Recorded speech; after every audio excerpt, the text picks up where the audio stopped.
ప్రియా చూస్తుందని రాధాకృష్ణులు ఇంకాస్త క్లోజ్గా నటించారు. ఇక వీళ్ళ నటన ప్రియ నమ్ముతుందా? దమయంతి అయితే రాధకి విక్రమ్ కృష్ణ గురించిన నిజాలన్నీ చెప్పింది. అన్నీ తెలిసి మీ నాన్నని విక్రమ్ కృష్ణ బయటికి తీసుకురావడం లేదు, నీ మీద నువ్వు వెళ్ళిపోతావు అనే అనుమానంతోనే విక్రమ్ కృష్ణ ఇవన్నీ చేస్తున్నాడు అని మన రాధకి ఉన్న విషయాలు అన్నీ చెప్పింది. ఈ విషయాలన్నీ రాధ నమ్ముతుందా? నమ్మిన రాధ ఏ నిర్ణయం తీసుకోబోతుంది? ఇక మరిన్ని ఎలాంటి ఇంట్రెస్టింగ్ విషయాలు ఈరోజు ఎపిసోడ్లో ఉన్నాయి. ఈరోజు ఎపిసోడ్ లాస్ట్ వరకు చూడండి. లాస్ట్లో అయితే పెద్ద ట్విస్టే ఉంది, అస్సలు మిస్ అవ్వకండి. ఈరోజు ఎపిసోడ్ ఏం జరిగిందో చూసేద్దాం, వచ్చేయండి. ఈ రాధాకృష్ణులు ఇద్దరు ఇంటికి వస్తారు. ఇంటికి వస్తూ వాళ్ళు చాలా ఆనందంగా, ఇక మన విక్రమ్ కృష్ణ అయితే రాధను తిప్పుతూ ఉంటాడు. ఇదంతా చూసి మన ప్రియ అయితే కోపంతో ఊగిపోతూ ఉంటుంది. ఇక వీళ్ళిద్దరూ చాలా డాన్స్ చేస్తూ ఇక సరదాగా ఉంటారు. ఇక్కడే మనం ఒక విషయం గమనించాలి. ఇక్కడ విక్రమ్ కృష్ణ మత్తులో ఉంటాడు. మత్తులో ఉన్న విక్రమ్ కృష్ణ ఈ చేష్టలన్నీ చేయిస్తుంది మన హీరోయిన్ రాధ. ఇక వీళ్ళిద్దరిని ప్రియ చూసి ఇంకా కోప్పడిపోతుంది. ఇక తనకు ఏం జరుగుతుందో కూడా అర్థం కాదు. మత్తులో వస్తాడనుకున్న బావ ఇలా ఎంతో డాన్స్ చేస్తున్నాడు ఏంటి అని ఆశ్చర్యపోతుంది.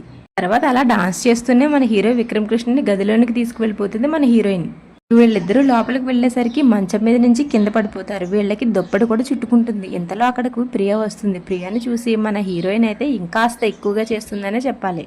ప్రియలా కంగారు పడిపోతూ ఉంటుంది. అదేంటి, నేను ఒకటి చూద్దామని వస్తే ఇక్కడ ఇంకొకటి జరుగుతుంది, నేను ఇచ్చింది పని చేయలేదా? బావకి మనసులో మాట రాధ చెప్పేస్తే బావ అంగీకరించేశాడా? అందుకే బావ రాధతో ఎంత క్లోజ్గా ఉన్నాడా? అలా అనుకుని ప్రియ అయితే అక్కడి నుంచి వెళ్ళిపోతుంది. ఇక తర్వాత రాధ విక్రమ్ కృష్ణని పైకి లేపుతుంది. తర్వాత ఇక రాధ తలుపు వేసేసి విక్రమ్ కృష్ణ అలా చూస్తూ ఉండిపోతుంది. బ్యాక్గ్రౌండ్లో రోజులానే ఈ రోజు కూడా ఒక మంచి సాంగ్ అయితే ప్లే అవుతుంది. ఇక రాధ విక్రమ్ కృష్ణ అలా చూస్తూ ఉండిపోతుంది. తర్వాత రాధ ప్రియ దగ్గరికి వచ్చి ప్రియతకి ఇలా చెప్తుంది, నువ్వు కాఫీలో ఏం కలిపావో తెలియదు కానీ నువ్వు కలిపిన కాఫీ నాకు చాలా ప్లస్ అయింది. ఇక నువ్వు కలిపిన కాఫీ వల్లే మేమిద్దరం ఎంత క్లోజ్ అయ్యామని. అక్కడ కాసేపు మన ప్రియనైతే చాలా ఏడిపిస్తూ ఉంటుంది. ఇక తనని అటు ఇటు తిప్పి తనను గిల్లి తనను గిచ్చి ఇక చాలా ఏడిపిస్తుంది మన హీరోయిన్ రాధ ప్రియని. తర్వాత రాధ మన ప్రియని ఉడికించడానికి ఇంకాస్త ఎక్కువే చేస్తుంది. ఇక ప్రియతో ఇలా చెప్తుంది, మీ బావ తర్వాత నాకు బుగ్గల మీద ముద్దుల తెరువు వాయించాడని. దానికి ఏంటి ఏమైంది అని అడుగుతుంది. అంటే ఏంటి అని అడుగుతుంది ప్రియ పాపం అమాయకంగా. దానికి రాధ తన చెంపలపైన 2 చెంపలపైన గట్టిగా కొట్టి నేను కూడా సరిగ్గా ఇలాగే అరిచాను అని చెప్తుంది. ఇక తర్వాత మన ప్రియనైతే చాలా ఉడికించేస్తుంది. తర్వాత ఇంకా అక్కడి నుంచి వెళ్ళిపోతుంది మన హీరోయిన్. తర్వాత తెల్లవారిన తర్వాత మన హీరోయిన్ రాధ వాకిట్లో ముగ్గు పెడుతూ ఉంటుంది. ఇక నేలపైన ముగ్గు మీద రాధాకృష్ణులు అని వేసి రాధ ఆ ముగ్గు చూసి చాలా సంతోషపడుతూ ఉంటుంది. సరిగ్గా అదే సమయానికి మన దమయంతి అక్కడికి వస్తుంది. దమయంతి అక్కడికి వచ్చి రాధతో ఇలా అంటుంది, చాలా బాగుంది రాధ, ముగ్గు చాలా బాగుంది. నువ్వు విక్రమ్ మీద పెట్టుకున్న ప్రేమ నమ్మకం అయితే ఇంకా బాగున్నాయి. అయితే ఇక చివరికి నువ్వు అనుకున్నట్టుగానే విక్రమ్ని ముగ్గులోకి దించేసావన్నమాట. అదే నువ్వు ముగ్గు రాసావు కదా రాధా ఇంకా కృష్ణ అని, దాని గురించి మాట్లాడుతున్నాను. అది చూస్తుంటేనే అర్థమవుతుంది కదా నువ్వు విక్రమ్ కృష్ణని ముగ్గులోకి దించావు అని. ఇక ఇక్కడే రాధ సరైన సమాధానం చెప్తుంది దమయంతికి. నేను నా భర్తని ముగ్గులోకి దించాల్సిన అవసరం లేదు, మీ అమ్మాయే ముగ్గులోకి దించాలని చూస్తుంది. నేను ముగ్గులోకి దించాల్సిన అవసరం ఏమాత్రం లేదు, ఎందుకంటే మా ఇద్దరి మధ్య మాంగళ్య బంధం ఉంది, ఆ బంధానికి ఆయన కట్టుబడి ఉంటారు అని అంటుంది రాధతో దమయంతితో రాధ. దానికి దమయంతి ఇలా అంటుంది, అయ్యో రాధ, నిన్ను చూస్తే నాకు చాలా జాలేస్తుంది. కన్న తండ్రి కోసం ఏ ఆడపిల్ల చేయనంత రిస్క్ నువ్వు చేసావు. విక్రమ్ కృష్ణ మీ నాన్నని నిర్దోషిగా బయటికి తీసుకొస్తాడన్న నమ్మకంతో అగ్రిమెంట్ పెళ్లి చేసుకున్నావు.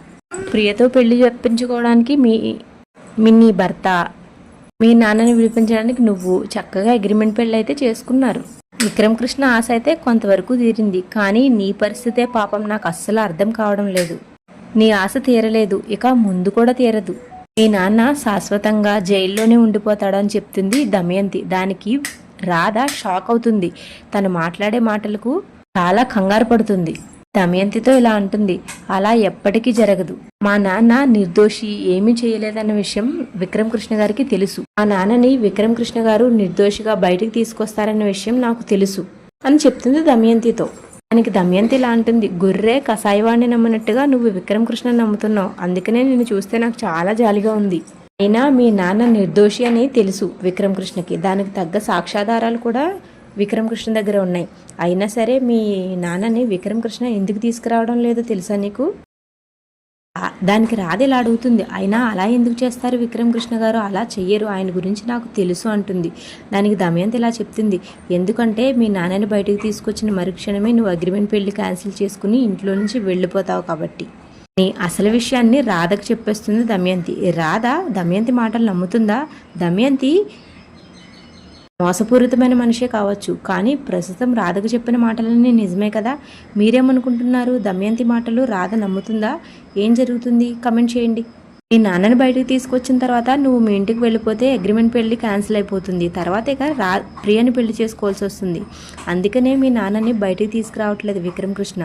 ఈ తండ్రి కూతుళ్ళ జీవితాలతో ఆడుకుంటున్నాడు, చాలా స్వార్థపరుడు విక్రమ్ కృష్ణ అని చెప్తుంది. దానికి మన రాధ అయితే ఎలా సమాధానం చెప్తుంది? ఈ సమాధానం నేను అసలు ఎక్స్పెక్ట్ చేయలేదు, మీరు చెప్తున్నారు కాబట్టి ఇది నిజమైనా సరే నేను అసలు నమ్మను అని చెప్తుంది. అప్పుడు దమయంతి ఇలా అంటుంది, సరే నేను చెప్పాను కాబట్టి నువ్వు నమ్మద్దు, నా మాట నువ్వు ఎప్పటికీ నమ్మద్దు. నీకు నువ్వుగా కూర్చుని ప్రశాంతంగా ఆలోచించు, అప్పుడు నిజ నిజాలు నీకే తెలుస్తాయి. ఇప్పటికే నీకు ఆల్రెడీ విక్రమ్ కృష్ణ గురించి తెలుసుంటుంది, తన ఎంత స్వార్థపరుడో. ఎప్పుడూ తన కోసం తాను తప్ప పక్కన వాళ్ళ కోసం ఆలోచించని స్వార్థపరుడు విక్రమ్.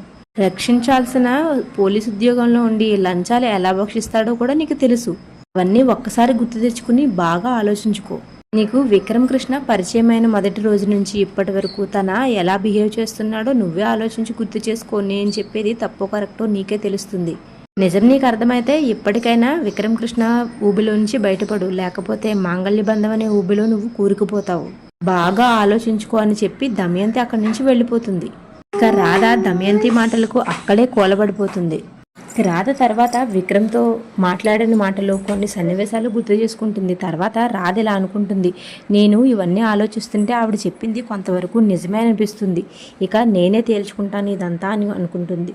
తర్వాత రాధ రామలింగం దగ్గరికి వెళ్ళి రామలింగంని నిలదీస్తుంది. ఇన్ని రోజులు మా నాన్న నిర్దోషని తెలిసినా కూడా బయటికి రాకపోవడానికి కారణం ఏంటి? దానికి తగ్గ సాక్ష్యాధారాలు కూడా విక్రమ్ గారి దగ్గర ఉన్నాయి, అయినా మా నాన్నని విక్రమ్ గారు ఎందుకు బయటికి తీసుకురాలేదు అని అడుగుతుంది.